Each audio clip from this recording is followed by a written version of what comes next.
And as far as somebody saying they're Wahhabi, that's haram to even say that. You know why? Who knows it's wrong to say that? Why? Why? That's the name of Allah. Al-Wahhaab. Is it? Is that the name of Allah?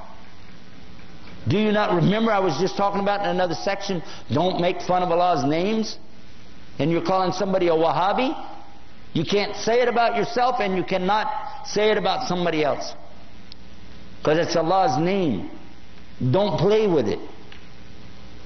And by the way, the people who played with that were the enemies of somebody, but they didn't want to call him by his name, his followers by his name, so they called it by his father's name.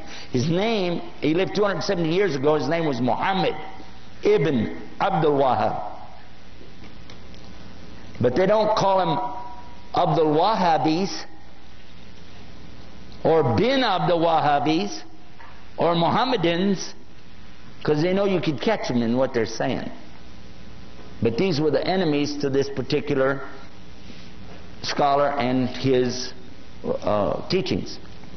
What he was saying is that basically you shouldn't worship people in their graves, and you shouldn't worship the grave site, and you shouldn't build these big temples in there to go to. And his followers tore down those places in the graveyards, and they became so angry that instead of dealing with the fact, he brought the proof.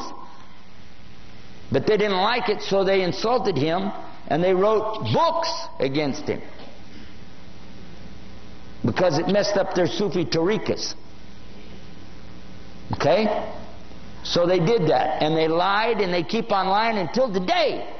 But I've read his books. He's got the best book I ever read, translated to English, on Tawheed, and it's called Kitab al-Tawheed. How many of you heard about it?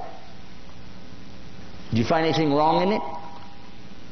He quoted the book of Allah. And they can't argue with that, so they just said a label, Wahhabi. And some people call themselves Wahhabi and they think it's good. I'm saying either way it doesn't work. Whether you say it because you think it's good or think it's bad, either way, it's the name of Allah. It doesn't have any business in this subject.